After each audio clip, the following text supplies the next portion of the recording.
main issues with Jan forehand was that the angle here was too small, as well as the elbow was too close to the body. He used to play with a Western grip, so we moved it to semi-Western. We got the elbow up, so he's gonna keep the distance between the elbow and the body larger. He's trying to get under the ball. He's still struggling a little bit with hitting the ball from the top because he was used to using a wrist a lot. So we're still working and trying to improve this part. So he gets, with a unit turn, he turns the shoulders early enough. That's fantastic.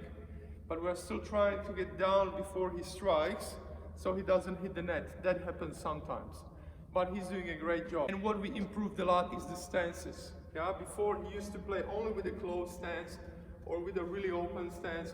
And now he can recognize the ball much better. It's not perfect, but it's much better. And he's trying to use a semi-open stance on the running around shots, on the shots around the middle when he has a lot of time. He's using more side stance on a short ball and open stances, of course, on the running shots or on the returns. So now he can recognize the right stance for the right shot. That's fantastic. The backhand, we had a problem very similar with the forehand. So he was playing really wristy, and on the backhand, first we had to recognize which grip was extreme. So his left hand was holding the racket like that, with the Western grip. So we had to move it to the semi-Western, so he's gonna have a little bit flatter backhand, but still, just because he was used to holding the racket and hitting it with a straight arm, he still struggles, even with his grip, to hit the ball from below. Yeah, so he was just wristing the backhands. So what we had to do, again, same like on a forehand. This is the best trick, best medicine for players which keep the elbows close to the body. So I asked him to turn the elbow up, so when he's in a preparation phase, to keep the elbow up like he would be hitting somebody in the face, right?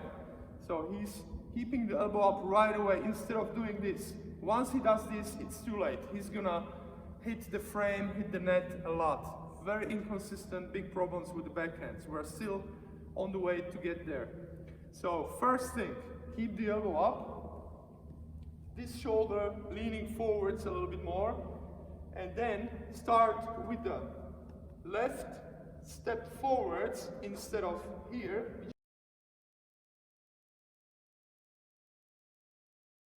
He used to do a lot.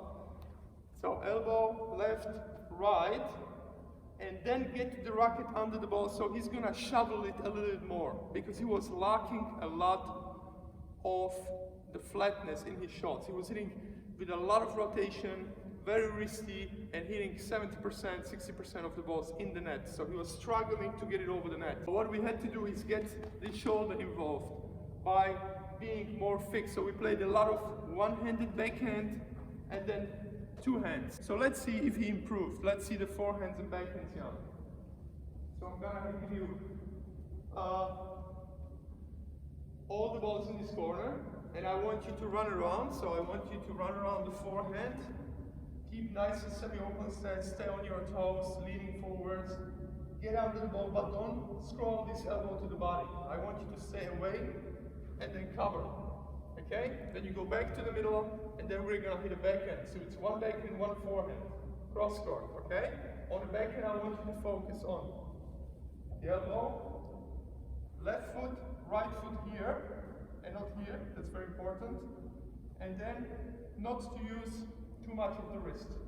Yeah, so we're gonna be more fixed and use 60% of the power. Once he's gonna get it in his blood, he's gonna be able to hit 15, 10, 20 balls in the same spot. We can speed up. We can play defensive, we can play shorter angles, play around, you know? But first I want him to be consistent.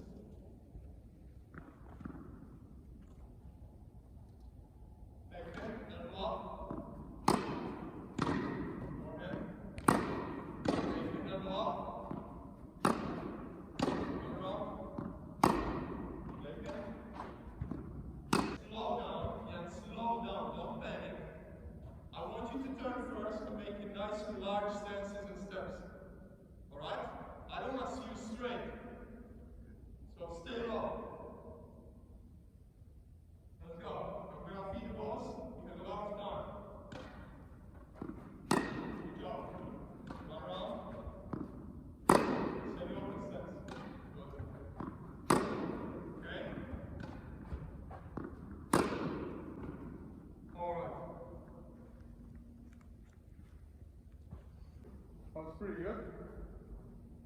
What I really like is that we are finishing now here with this angle instead of finishing here, which was giving him a lot of inside-out rotation with this pronation thing, which is very wrong.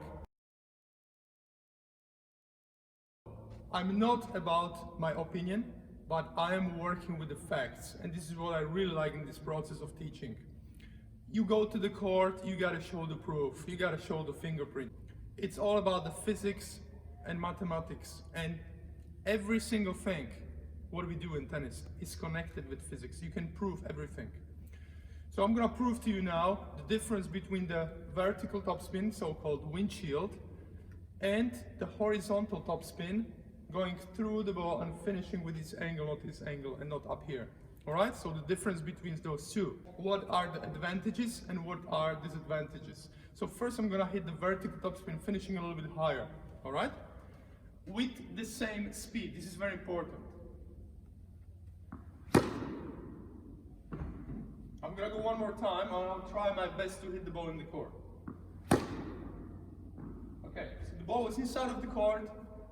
A lot of rotation, less speed. I'm gonna use the same power and I'm gonna use the horizontal topspin right now. See, my racket is here.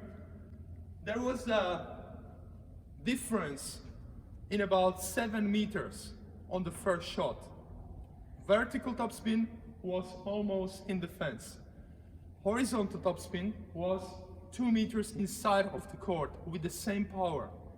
When I tried to get the vertical shot inside of the court, I had to use a lot of rotation, but this was taking my speed.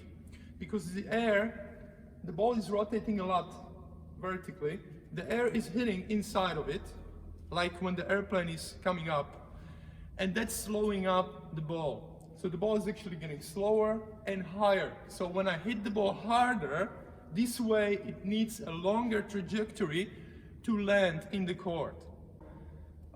He was missing a lot of balls outside of the court. So now he's covering, he's having a nice height over the net, but in the same time the ball is spinning up into the court. So he can hit full power and the ball is still gonna go inside of the court. On a low ball, on a high ball, many advantages. So that was great.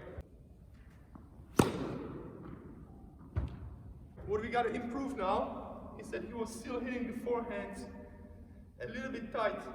So I want him to hit it maybe optimally 30 centimeters more in front of the body. On the backhands, he was more stiff, which is good. And in his case, right, each player is individual and we have to use different methods. In his case, it was much better, more stiff. So he was getting his shoulder involved instead of only the wrist. What I still would like to improve is the ending of the shot. He's still finishing here. And what I want him to do is step in and transfer that weight through the ball here, so the weight is on the ball, hit it, make one more step, and then push with the left arm a little bit lower. So I don't want him to go up and have that energy going upwards, but I want him to use it through the ball, like this. Okay, so he's gonna push the wrist a little bit more through the ball.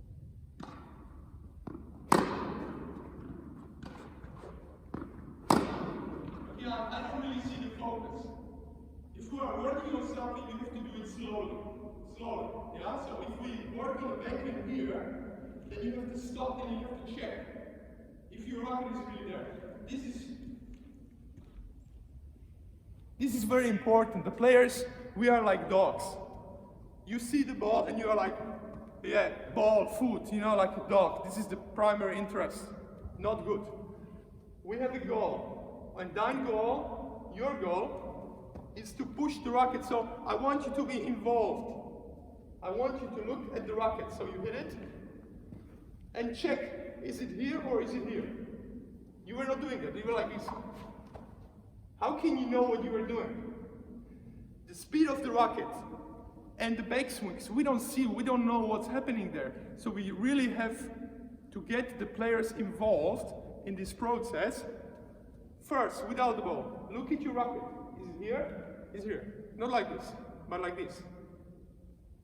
Okay, now I feel, I see, I understand, I have this picture in my head, and I can visualize that during the shot much better. Alright, so I want you to slow down, hit it, check your racket. I will give you the time. Forehand, the same thing, hit, check. Alright? Be more responsible.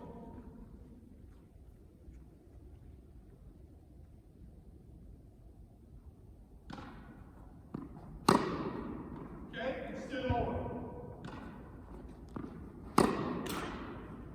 Alright, let's go. Check the racket. And go.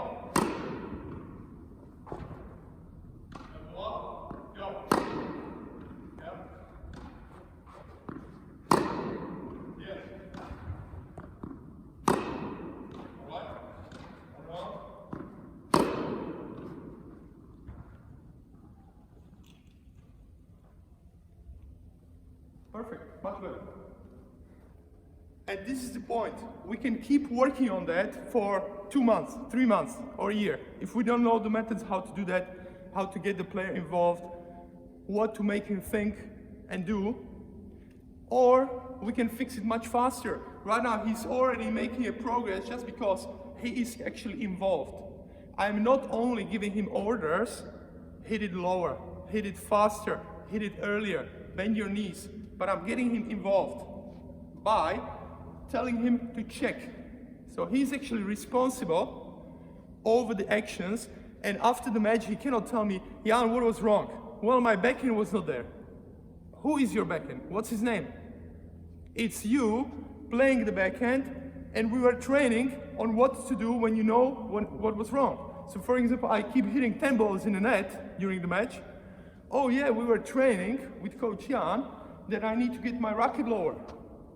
So perhaps I start doing that during the match, or I can make 20, 30 forced and unforced errors and then say, I was a shit day. Or I can start being involved and responsible and maybe cut those errors. That's very important. All right, so let's get this backhand and forehand finished.